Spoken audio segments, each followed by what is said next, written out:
Good morning. Good morning. I did not get my coffee break this morning, which is part of my contract. So I hope it's not too unseemly that I brought coffee with me to the pulpit. But it is my pulpit, mine.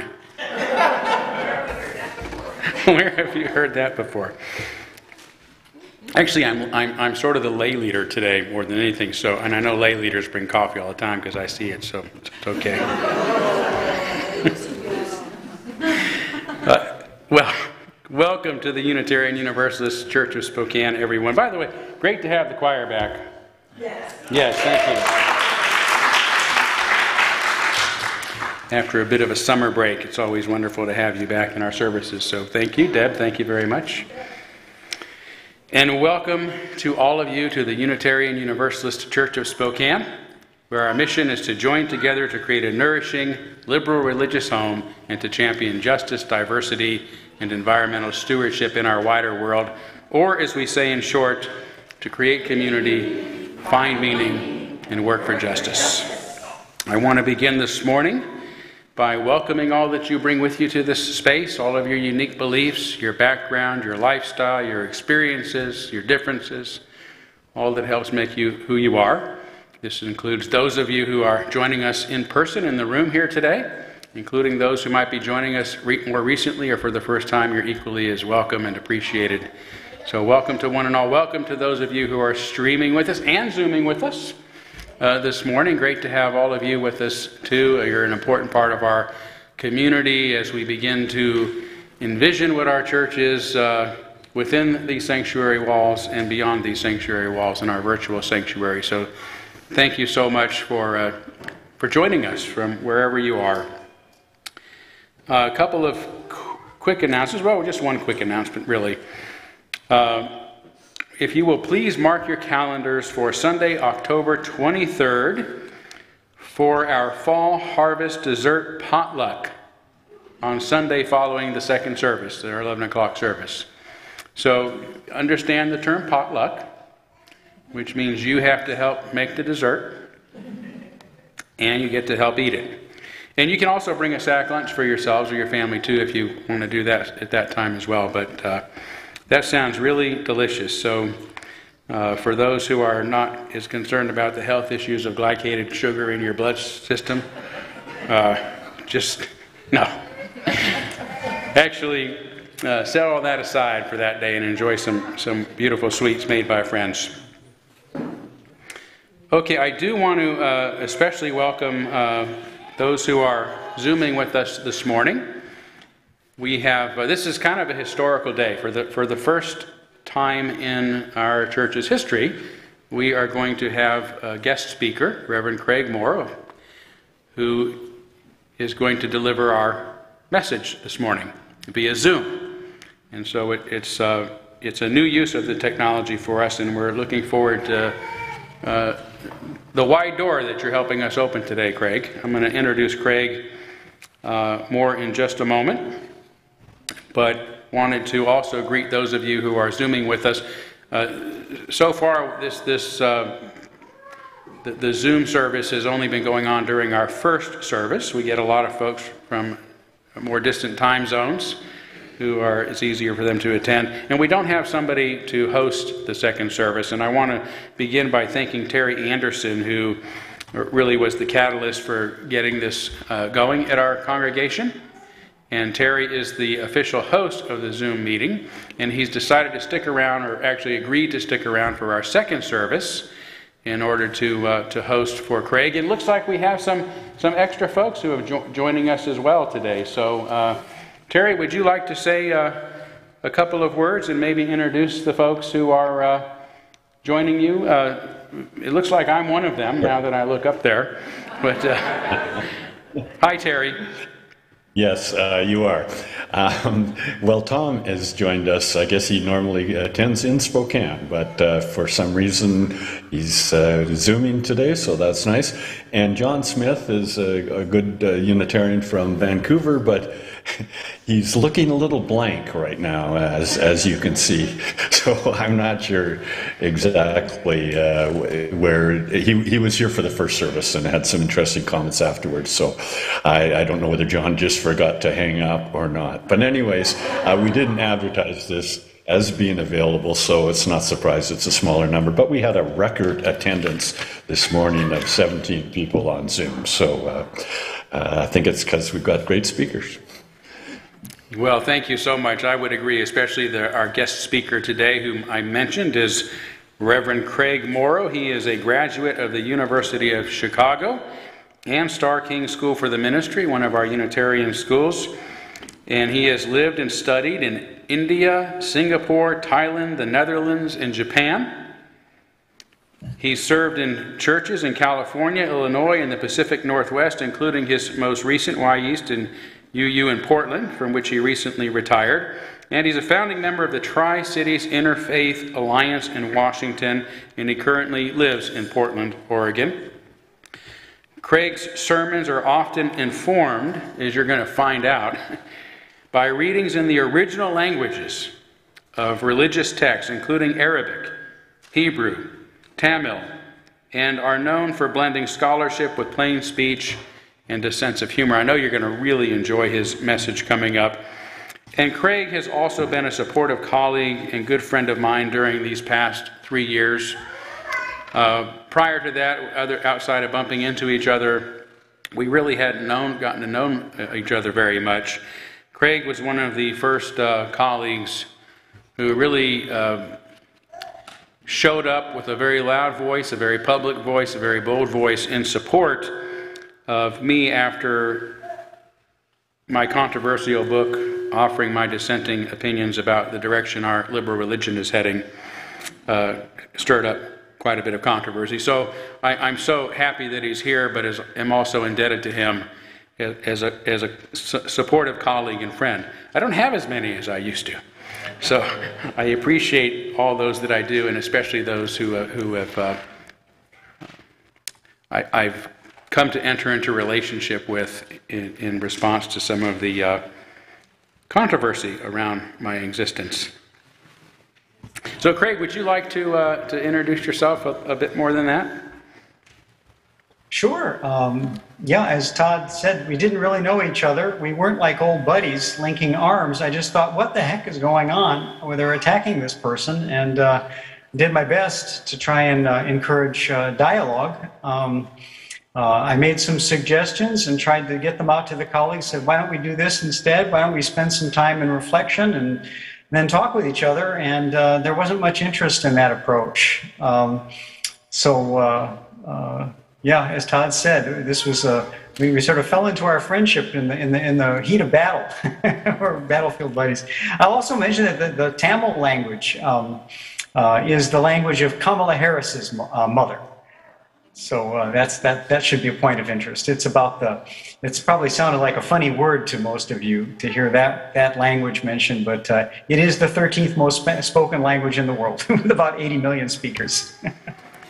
Craig, and real quickly, something you don't put in the little bio that you distribute. You also have some really interesting woodworking skills and also some martial arts expertise.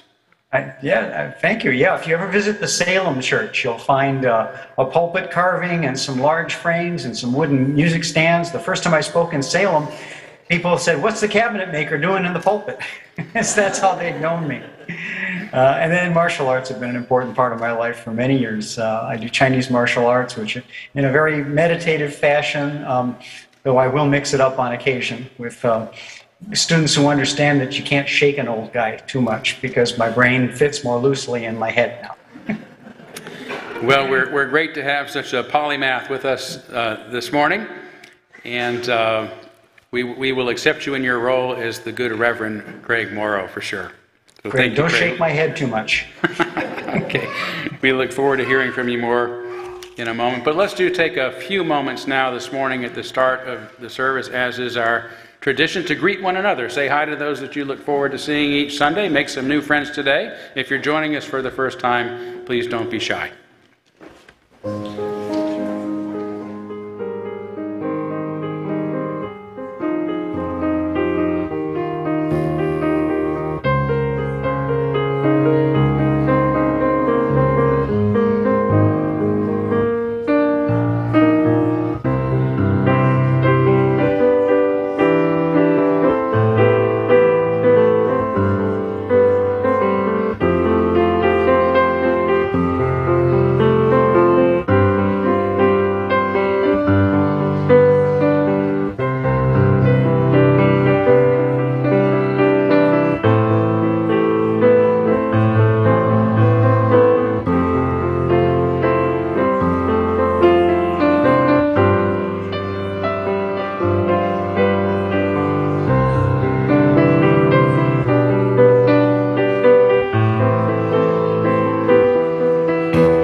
to visit during social hour following our service, but we are going to move forward now by lighting our chalice, and Barbara Nelson's going to help light while I recite our usual words.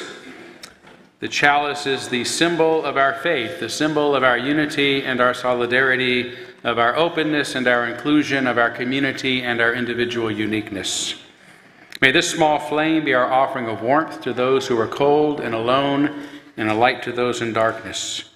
May it be a flame that ignites justice in our world and a beacon of hope to those in need, and may it reflect at least a spark of truth wherever truth has been lost, and cast a healthy shadow of doubt wherever it's been found.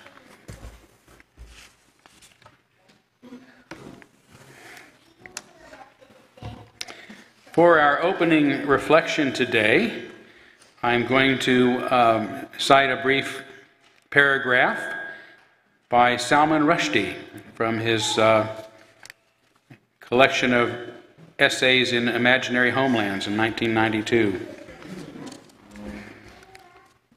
Those who oppose the novel most viciously today are of the opinion that intermingling with a different culture will inevitably weaken and ruin their own. I am of the opposite opinion. The Satanic Verses celebrates hybridity, impurity, intermingling, the transformation that comes of new and unexpected combinations of human beings, cultures, ideas, politics, movies, songs.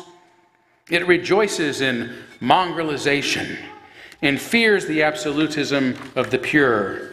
Melange, hodgepodge, a bit of this and a bit of that is how newness enters the world.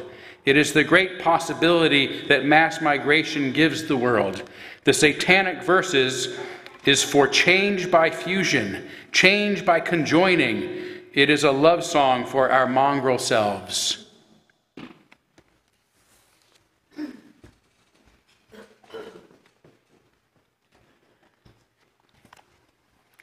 Well, we're going to do the second hymn of the morning, a piece that the choir, when they were with us before COVID, did several times, and many of you, it was a favorite for.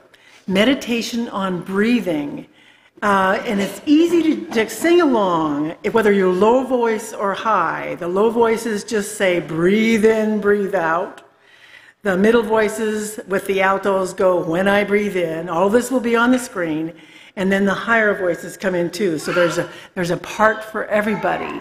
And I think I'm going to let you stay seated for this one since it is a meditative song. And just come along as you can.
We are now going to kindle our candles of care for those who are most on our hearts and minds this morning. I did not receive any specific request from within our congregation, but we'll begin as we have been for some time now with a candle on behalf of the people of Ukraine, as well as that region of the world that are being most impacted by the violence going on there. I also want to kindle a candle today for the Iranian people, particularly the Iranian rebels who are risking their lives, in some cases lost their lives, as they strive for what the human soul most needs, the ability to self-actualize, to freely express ourselves.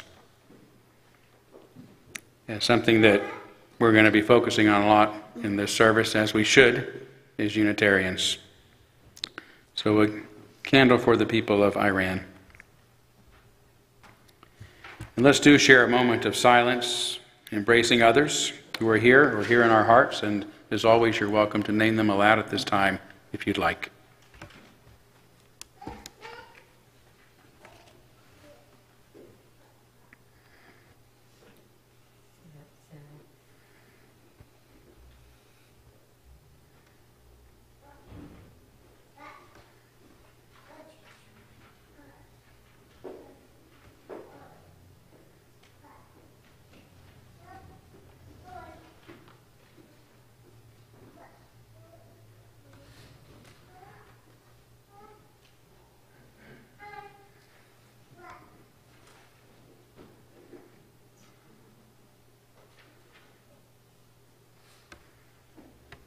Those named aloud and those embraced in our silence, and all those who are suffering in our world at this hour, we hold in our community with compassion.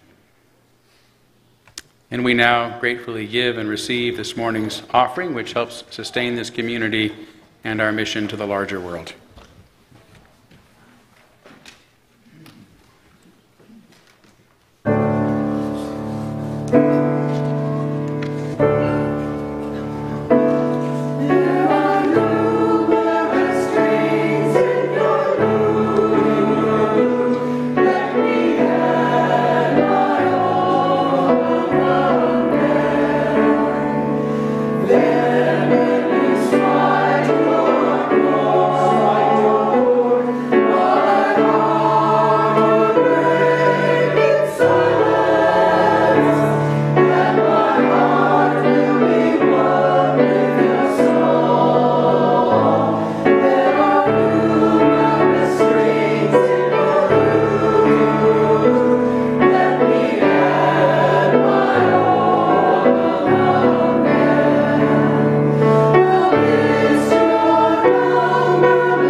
Right, at this point we'd like to invite all of the children forward for our Time for All Ages. Theo? Are you ready to see who it is today? Do you have any guesses? Who? Who's your guess? It's not Grover. Grover? No. Close. The green person? Purple? Purple? Yeah? Purple. close. It's close. I don't think this is someone everybody here has met. So why don't we introduce You've met one of them. Eleonora Klonk, and you guys know Bun Bun, of course. Yes. Well, I'm so glad you invited me back to church, Dun Dun. Oh, he said he's so glad that you could come. In fact, earlier this week, he was telling me about how you came to his classroom to help with the harvest party. That's right. I love being with Dun Dun and his classmates. They're so much fun and such kind children. Were you harvesting from a garden? Well, not exactly. We were working on a food drive. Dun Dun's teacher explained that some animal families have a hard time finding food for their families, especially in the winter when it turns colder and it's hard to find fruits and grains and vegetables in nature.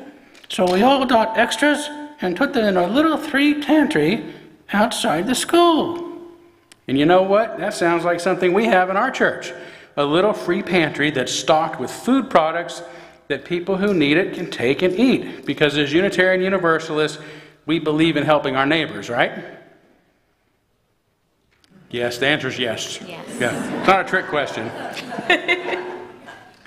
And one way we can do that is by providing food for people who are hungry. Well, isn't that wonderful? Dun Dun, you didn't tell me about this. Well, he said it's kind of a new thing at our church, but his mom did read about it in the Sun, and he's going to look for it today when he leaves. And, you know, the two of you talking about this harvest party at your school, Bun Bun, giving me an idea. I'm wondering if all of the grown-ups would be willing to bring in some canned and packaged food. I think that our children would be willing to help organize it and stock the pantry. What do you think? Yes, grown-ups, will you bring in some food? Okay, and kids, will you help me organize it in the pantry in a couple of weeks? All right, well then I'm going to help get us started because it just so happens, just coincidentally, I have 2 cans of pink, wild Alaskan pink salmon that we can put in the pantry. And I don't think Peggy and I are going to eat it, so hopefully somebody who will like it can have it. So, oh, that's wonderful of you. And I have something in my own purse that I'd like to contribute. Would you get my purse, dear? Well, sure. Oh my gosh, this is a heavy purse. Oh, wow, very stylish, though. And not really an old lady purse. Not an old lady purse. No, I like to be very with stylish. I like to be with it, you know. Now get my canned goods out of there. You might have to dig through it. Well, what's in it? Oh, just the essentials, you know, for a lady's purse. Okay. That's a weed eater filter. Well, you never know when you're going to need one. No. And let's see, what? This looks like a Bigfoot statue. That's right, of course. Don't leave home without one. No, okay. And what is this? Oh no, that's a nose. Put it on. No, not on me, on yourself. Oh gosh. Oh, the outfit is complete. Yes, it is. All right, why is this in your purse? Well, you never know when you might need a little hand.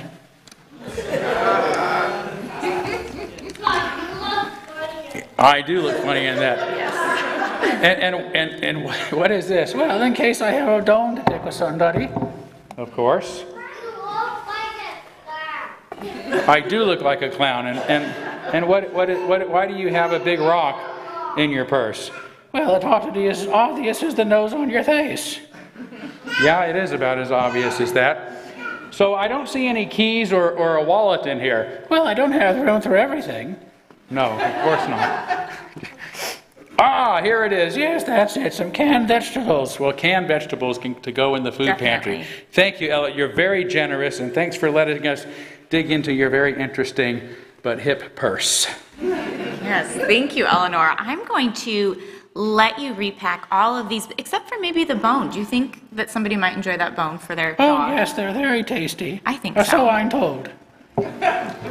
So I need some volunteers. Max, will you take the bone? And then can I have somebody take the corn? Thanks, Theo. Perfect. And then who would like to carry the salmon? Zuri, there's one for you, and then there's one for someone else. Perfect. Thanks, Emma. All right. You want to give that to Emma? They're going to go to the food pantry right now? Exactly. So we're going to put Oh, those my in a gosh. bin in the foyer. And I invite all of you to bring some other packaged and canned food items next week to put in that foyer. And then kids will put it in the actual pantry in 2 Sundays on October 23rd. Okay. Oh, yes. Bun Bun wants to know if he can help. And yes, Bun Bun, you definitely can. Oh, wonderful. Well, thanks for being here, Eleonora. And thanks to both of you for giving me the idea of getting our kids involved and helping our neighbors. You're very welcome. What's that? Can you do the gong? Yeah, go ahead. The service wouldn't be the same if you didn't do our gong so professionally. Oh, perfect. Thank you. All right. Right. Please join us now in singing our children to Children's Chapel. Huh? You want the clown nose?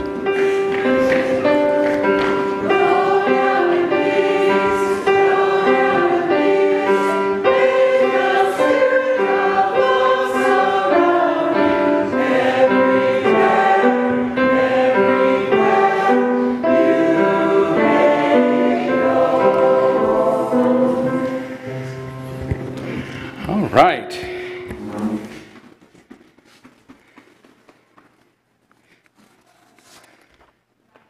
Eleonora is a very fun character getting to know. She tones it down a bit for church, I've got to tell you.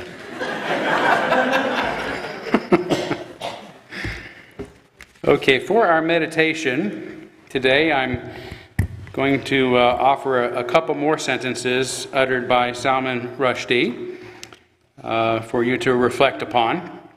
One again from Imaginary Homelands, and the other from Outside the Well, that was published in 1984,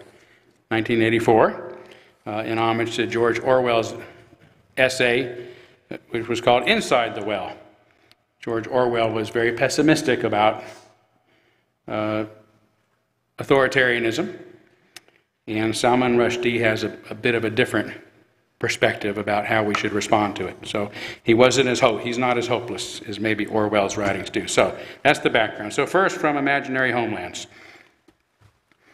What is freedom of expression? Without the freedom to offend, it ceases to exist. And from Outside the Well. It matters, it always matters, to name rubbish as rubbish.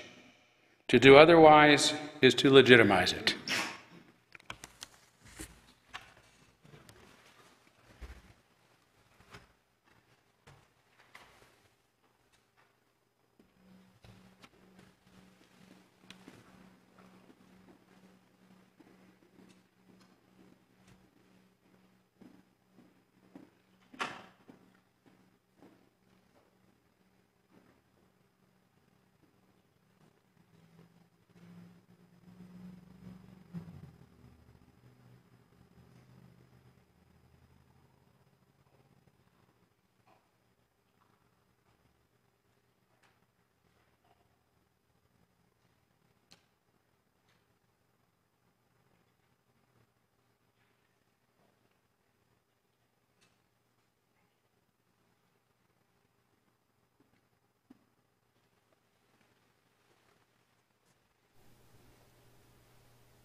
And I'll now invite Reverend Craig to offer this morning's reading.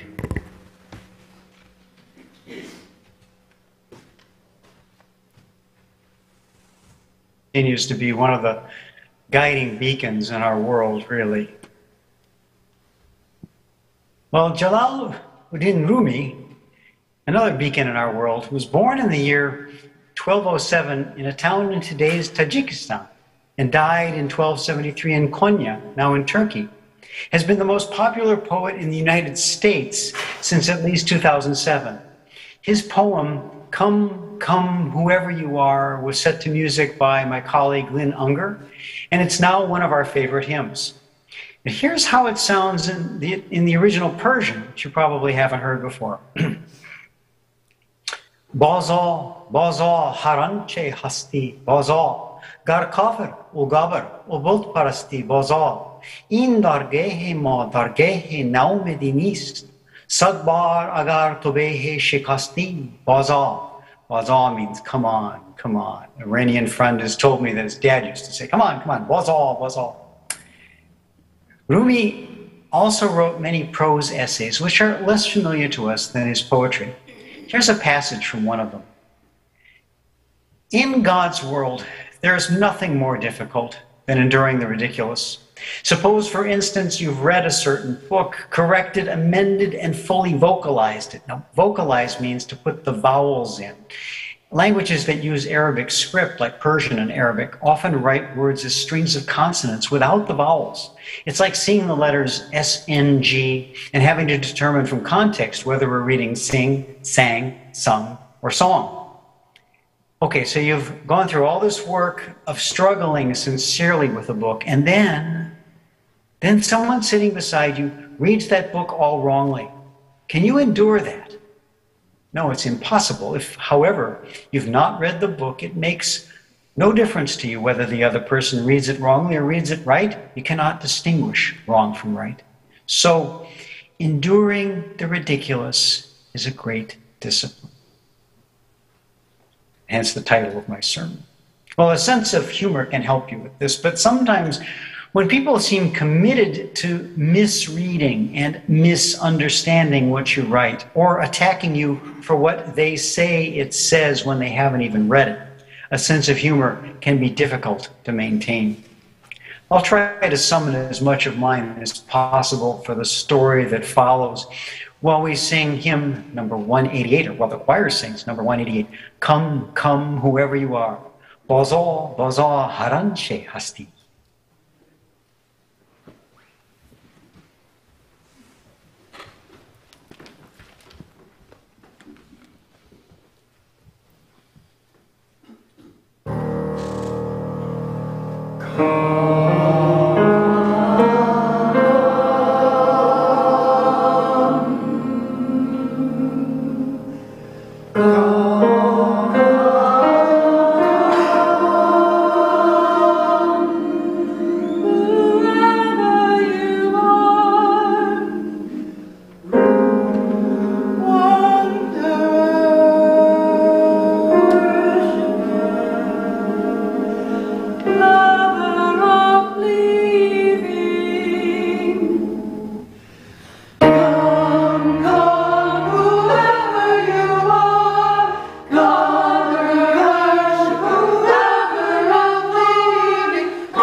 Thank you so much, choir. That's a beautiful arrangement, really.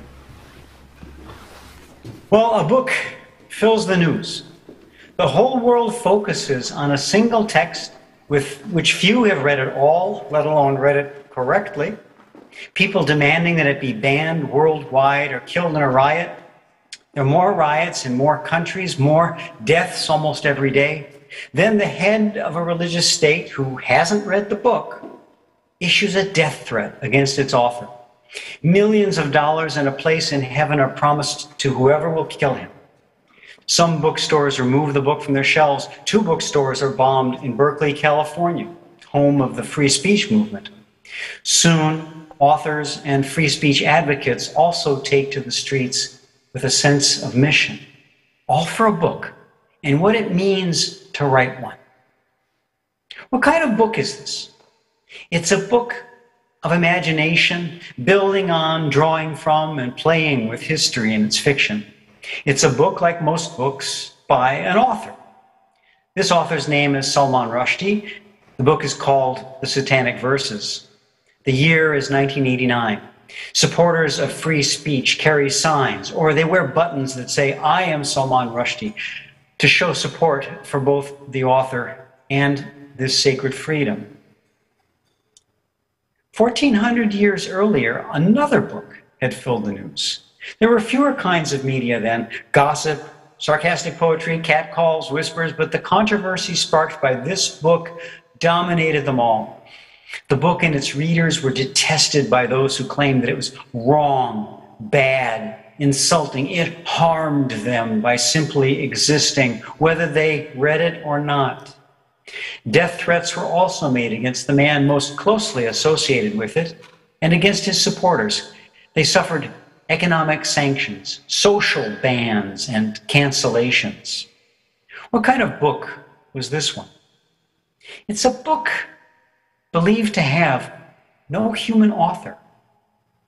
Instead, it's made known by a messenger relaying a message. That messenger's name was Muhammad, and the book is called the Quran.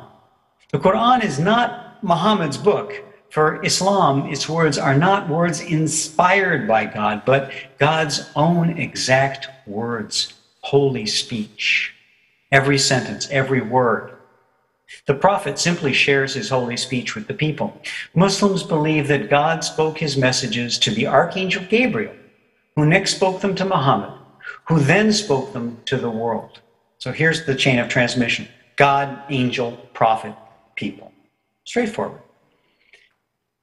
But there's another angel, a fallen angel in Islam, just as there is in Christian tradition. His name is sometimes given as Shaitan or Satan, or sometimes it's Iblis. Once God's favorite, he was cast from God's presence for defying God's word. That happened when God ordered all the angels to bow before his final creation, human beings, us. This angel was the only one who refused, on the grounds that angels were created from light, but these human things were made from clay or mud. Did you tell me to bow to that? To one of those mud things? Ew! And so he lost his angel job and became a devil. Now he's very jealous, and he's also very resourceful. He wants to strike back at these muddy upstarts whom he blames for his downfall. How can he knock them down a peg? Why not attack God's chain of transmission and maybe mess up the still incoming Quran? Obviously, he can't get to God or Gabriel. The weak link in the chain is Muhammad, a big-hearted human being who wants so much to help his neighbors out of their confusion and distress over the daily crisis atmosphere of a profoundly unjust society.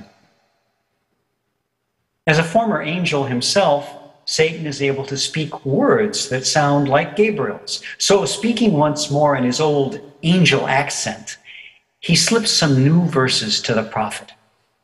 They sound like this: Tilkal al-Kharanik al-Walla wa inna shaf'atahunna turtaja. Different Arabic sounds from Persian. These are the high-flying cranes, and their intercession is acceptable. That's what they mean. The high-flying cranes and their intercession is acceptable. These words, which the prophet repeats to the crowds, are also real crowd pleasers, since they seem to permit worship of some of the old Arabian gods as feather-winged helpers of Allah, the author of the Quran. This is the story of the Satanic Verses as reported by generations of early authors whose Islamic credentials were considered impeccable. Did it really happen? Who knows? We don't have a time machine. True or not, it's important to understand that tradition counts this story to Muhammad's credit, and so does God. He quickly sends down new Quran verses, quote, making light of the affair, and assures Muhammad that the same thing had happened to other prophets like Jesus. He says, the Quran says, we've not sent a messenger or a prophet before you, but when he longed, Satan cast suggestions into his longing. But God will annul what Satan has suggested. Then God will place his own verses right where they belong. So God is saying to Muhammad, don't worry. This whole mess just serves to show that you are a real prophet. That's what happens to him. So Salman Rushdie did not invent the story of the satanic verses. Instead, he made use of it in a powerfully imaginative novel that begins with two men falling together through the sky from an exploding jetliner.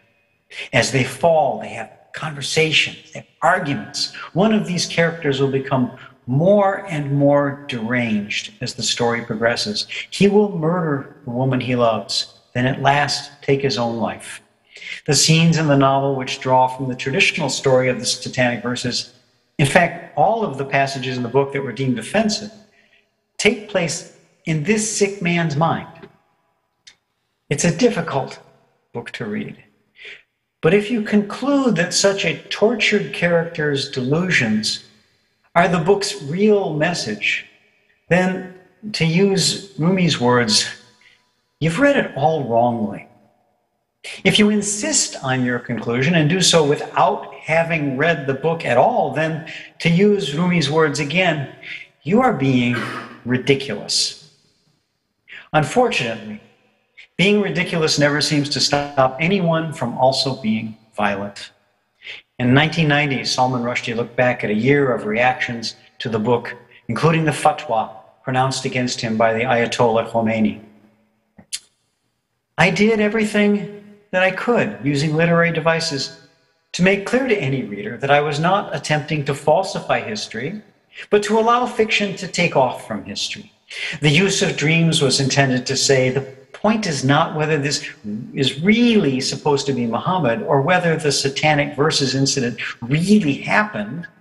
The use of fiction was a way of creating the sort of distance from actuality that I felt would prevent offense from being taken. I was wrong. Boy, was he wrong. Rushdie was trying to present something of real value to everyone who would take the time to actually read it, and read it carefully. After 4 years of writing, his book had been carefully vetted by editors, reviewers, and publishers, none of whom foresaw the reaction that was coming. Nothing like it had ever happened before. Boy, were they surprised. Rushdie went into hiding. Many bookstores were bombed and several translators were killed or seriously injured. I don't need to tell you what happened to him just last month. But anyway, this blowback onto the other people, this should be no surprise if we've read the words of Ayatollah Khomeini's fatwa. I am informing all brave Muslims of the world that the author of the Satanic Verses, a text written, edited, and published against Islam, the Prophet of Islam, and the Quran, along with all the editors and publishers aware of its contents, are condemned to death. I call on all valiant Muslims, wherever they may be in the world, to kill them without delay, so that no one will dare insult the sacred beliefs of Muslims henceforth. He also promises a place in heaven to whoever carries out such murders. You'll notice that the Ayatollah does not share a single word or idea of Rushdie's to support his claims of harm to Islam. Well, he's a theocratic ruler from a backward country, we said. All this rage is being generated in places that had no tradition of what we would call free speech. We thought such things could never happen in countries like ours, or if they did, it could only be in certain backward or rural or southern communities. We would never have thought that it could happen in a liberal, highly literate setting. We thought it must be impossible in communities that go by the name Unitarian Universalist. Boy, were we wrong. Fast forward from 1989 to 2019, and another book fills the news at the UUA General Assembly in Spokane, Washington, right where you are. The Reverend Todd Edclough, minister of the Spokane Church, puppeteer, guy you know, begins to distribute a book he's written that's called The Gadfly Papers, 3 inconvenient essays by one pesky minister. One essay called Let's Be Reasonable challenges some ideas about race and white supremacy that have become very popular during the daily crisis atmosphere of Donald Trump's presidency, when many liberals are feeling frightened, angry, and confused. Todd wants, like Muhammad, Todd wants to help us deal with our confusion. So he subjects some claims made in a popular book by the UUA's Beacon Press and written by a white millionaire who trains the employees of white billionaire bosses about their inherent racial fragility, to rigorous logical examination, and finds that they fall short of the standards of reasonable discourse. He questions whether such poorly grounded claims will help or hinder the cause of free and open dialogue about racial justice. He asks whether it is reasonable to characterize UU churches as bastions of white supremacy like the Ku Klux Klan. Just as God counts the Satanic Verses event to Muhammad's credit, Todd credits us with being much better people. Todd credits us with being much better people than the white corporate trainer and certain UU leaders would make us out to be. On the same day that Todd's book appears, and before almost anyone would have had time to actually read it, the attacks begin. In less than 2 days, a letter circulates on social media and is sent out by the UUMA, the UU Ministers Association, to all members. All these attacks begin. The letter condemns his use of reason and logic as tools of white supremacy. Reason and logic as tools of white supremacy. Here's the cover note that accompanied the letter. Some of you may have seen the letter, but only ministers would have seen the cover note. UUs, please take a moment and read this letter signed by more than 300 white UU ministers in response to one of our own colleagues publishing and distributing a racist, transphobic, sexist treatise while we were at General Assembly. It's one of many responses, and they all declare that the views espoused in this publication are not representative of who we want to be as UUs. Read these responses, but do not go out and purchase this book out of curiosity. Trust the hundreds of people who have seen it, especially our siblings of color and trans kin who have been hurt by this. It's bad. Read the objections to the book, but do not read the book itself. Put thoughtful curiosity aside and join in condemnation. Trust what I assert about people being hurt, but do not try to verify my assertions. This is essentially an incitement to virtual mob action, though some of these colleagues did step out of the virtual realm and try to physically seize and destroy copies of the book at GA. The signers of this fatwa-style letter blatantly violated the UU Ministers Association Code of Professional Practice that was in effect at the time, which clearly states, quote, I will stand in a supportive relation to my colleagues and keep for them an open mind and heart. I will not speak scornfully or in derogation of any colleague in public. In any private conversation critical of a colleague, I will speak responsibly and temperately. Another guideline urges ministers to directly contact any colleague with whom they might have a serious issue. And yet the UUMA, instead of calling for balanced discussion, threw its full weight behind the mob, screaming, crucify, if you'll pardon me for using an Easter metaphor, not just after Easter, but also even after Labor Day. None of them were brave enough kind enough, or even curious enough to contact Todd directly. They attacked him without asking questions. He was expelled from membership in our professional association, then removed from ministerial fellowship, or excommunicated, if you will, by a committee whose chairperson had signed the fatwa letter. All of this without ever citing a single passage or examining a single idea from the book that they condemned, but that most had never even read. It was enough to assert harm without describing where or when or how the book had done such harm. Todd had challenged their sacred beliefs. A challenge to truth claims, it seems, is now the same as violence. New Ministers Association guidelines created to justify the mob's actions define, quote, challenging a person's perceptions, opinions, and thoughts as bullying and emotional abuse. Challenging perceptions, opinions, and thoughts is bullying and emotional abuse. The author of the letter's introductory note said that the note that said, don't read the book, just trust me that it's bad. That author, rather than facing sanctions for uncollegial behavior, was rewarded, or so I infer from the sequence of events, with a paid position at the UUA's Siding with Love office. Yes, I said the Siding with Love office, almost like being given a place in heaven. What was it that Rumi said about enduring the ridiculous? Here it is again. In God's world, there's nothing more difficult than enduring the ridiculous. Suppose you've read a certain book, corrected, amended, vocalized it, then someone sitting beside you reads that book all wrongly. Can you endure that? No, it's impossible. If, however, you have not read the book, it makes no difference to you whether the other person reads it wrongly or reads it right. You cannot distinguish wrong from right. So, enduring the ridiculous is a great discipline.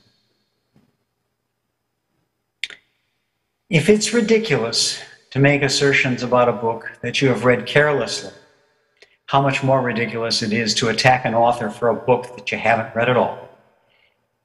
Perhaps now I'm being ridiculous, but I think that free speech goes beyond being a simple right for most of us, or something that we merely value. It's something sacred. I mean this freedom itself as much as what we express when exercising it. I trust that most of us value freedom of speech and expression and will fight hard in order to preserve them. Just remember that this fight comes with risks as we review the Ayatollah's death sentence and recall how it wasn't just for Rushdie. Quote, the author of the Satanic Verses, along with all the editors and publishers aware of its contents, are condemned to death. All of them.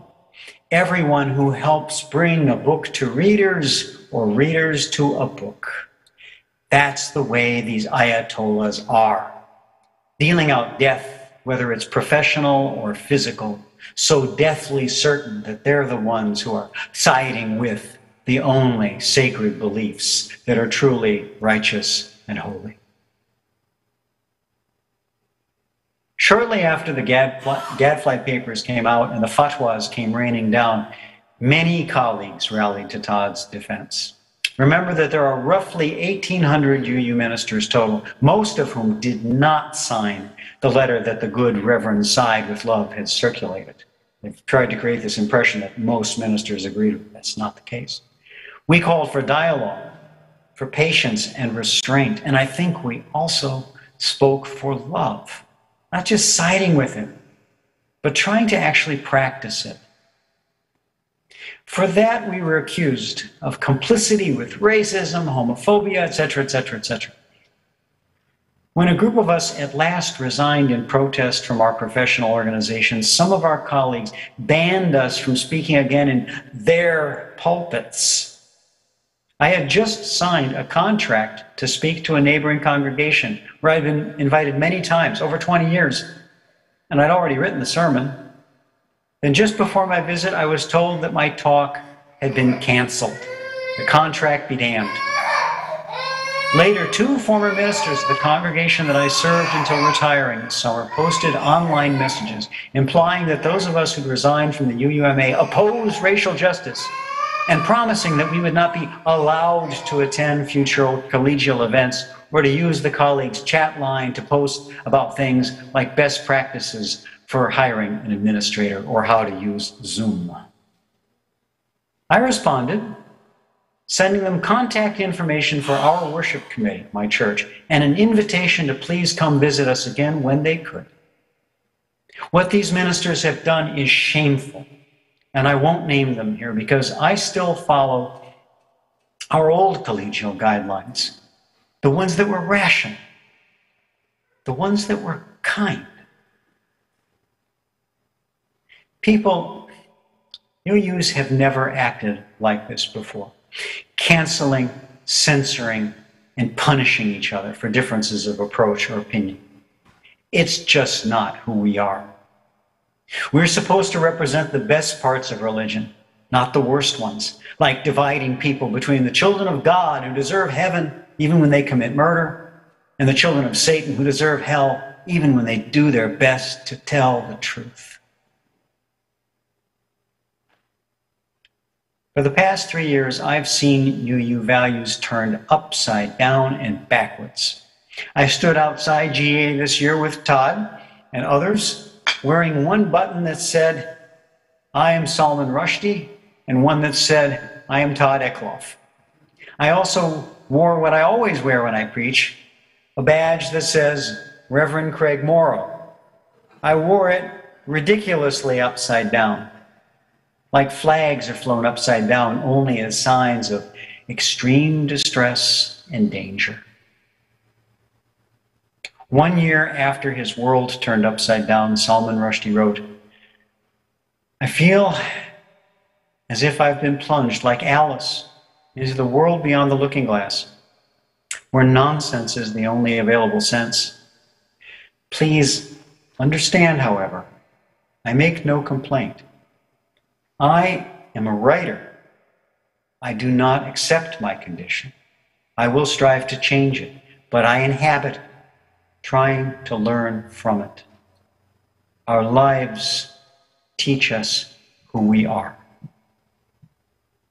Letter by letter, line by line, fully vocalizing our sacred freedom of speech and our active love of the truth, may our lives always do just that.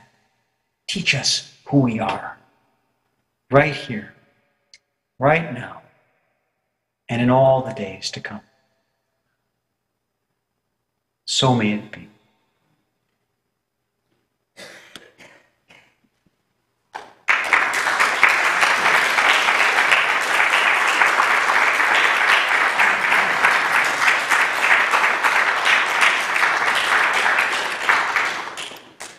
Please rise for our closing hymn. It was also chosen by Reverend Morrow. It's number 148, "Let Freedom Span Both East and West."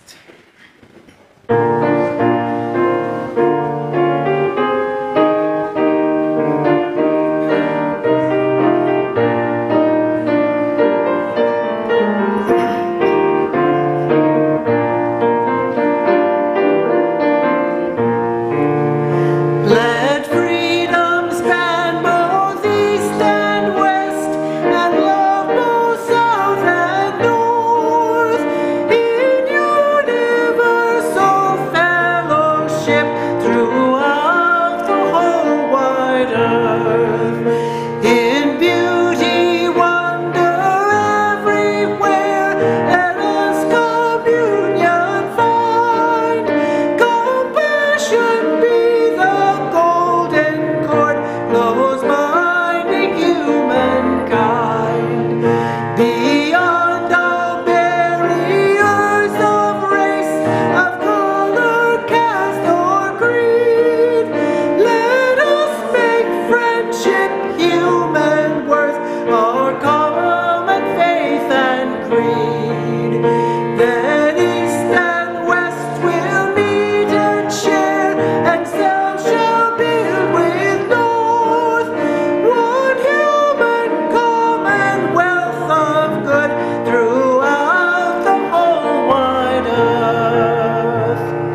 Thanks so much to Reverend Craig for such a rich message this morning and for joining us.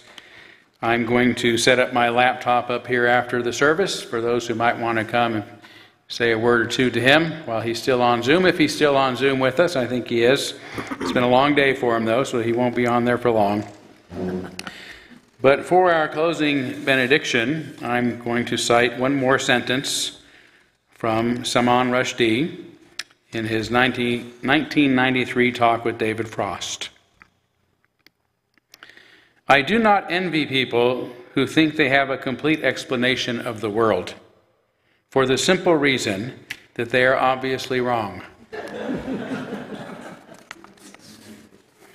Peace, shalom, salam alaikum, namaste, amen.